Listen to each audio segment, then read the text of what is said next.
Have you ever noticed how the exact same day can feel completely different depending on who you are? For some people, Valentine's Day feels magical.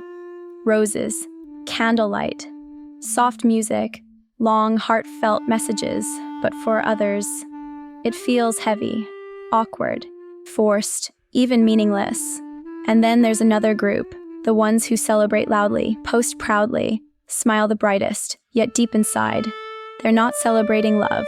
They're celebrating validation, fear of loneliness, social pressure, or the hope that love might finally feel real because psychologically speaking, Valentine's Day isn't just about romance, it's a mirror reflecting how people feel about love, about themselves, and about being alone. And what that mirror reveals is far more complex than chocolates and flowers. On the surface, Valentine's Day looks simple.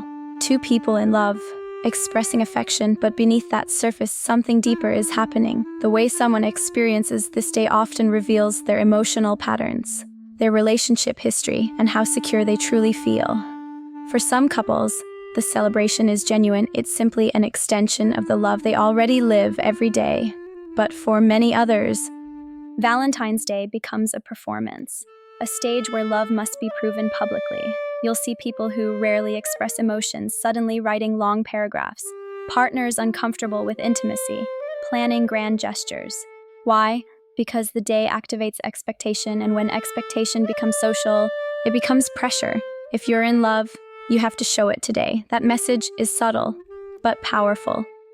People begin measuring their relationship against others. They got diamonds, they went abroad, they planned a surprise dinner, and slowly, comparison replaces connection. When love becomes comparison, authenticity fades. Some people move through the day calmly. If plans fall through, they laugh. If the gift is simple, they still feel loved. Because their sense of security isn't dependent on one date. Others feel the day intensely.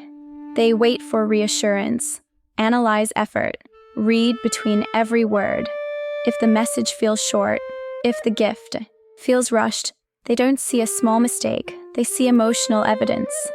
Maybe I'm not loved enough. For them, Valentine's Day becomes an unspoken test, and their partner doesn't even realize they're being graded. Then there are those who dismiss the whole thing. It's commercial, it's cheesy, it's just marketing. And sometimes, that's true. But sometimes dismissal hides discomfort because Valentine's Day demands vulnerability. Clear feelings, visible affection, emotional exposure. And for someone who struggles with emotional closeness, visibility feels unsafe, so it's easier to mock the day than to open up. Social media has added another layer. Today, love isn't just experience, it's displayed. Perfect photos, perfect captions, perfect moments.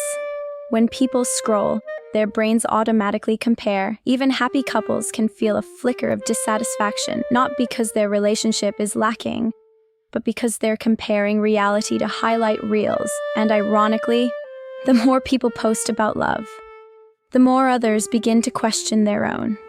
There's also something rarely discussed. Some couples celebrate the loudest when things are actually fragile.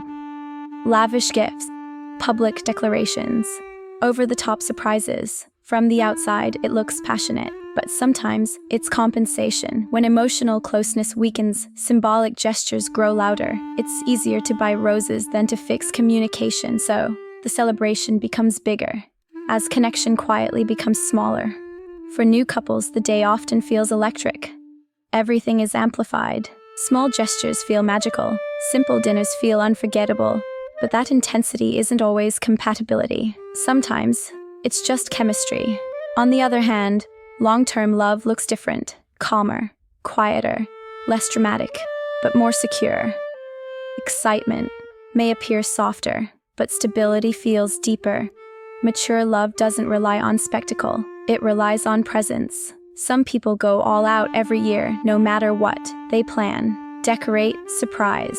For them, celebration is emotional expression. Loving quietly feels incomplete. Others celebrate in ways that are deeply personal. They dress up, plan meaningful experiences, capture memories, not to prove love, but to feel alive inside it. In cultures like the UK and the US, Valentine's Day is deeply ritualized. From childhood, people learn the symbols. Roses mean passion, hearts mean love.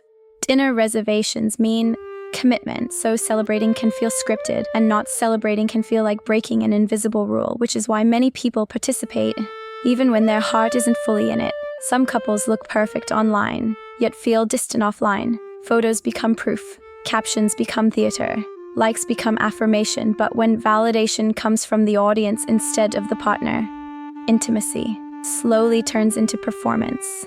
And yet, for some couples, the day becomes ritual in the healthiest way. Annual traditions, shared memories, predictable moments that anchor the relationship. Psychology shows that shared rituals strengthen bonds, not because they're expensive, but because they're repeated with intention, and perhaps the most meaningful celebrations are the simplest. A handwritten note, a quiet dinner, a long walk without phones, because intimacy grows through attention, not expense. Two couples can celebrate the exact same way, same flowers, same restaurant, same photos, yet internally experience completely different realities. One, celebrating connection, the other celebrating fear of losing it. So next time Valentine's Day arrives, don't just look at how people celebrate. Look deeper. Ask yourself, is this love being expressed or love being proven? Because Valentine's Day was never really about the day. It was always about what love feels like behind closed doors when no one is watching.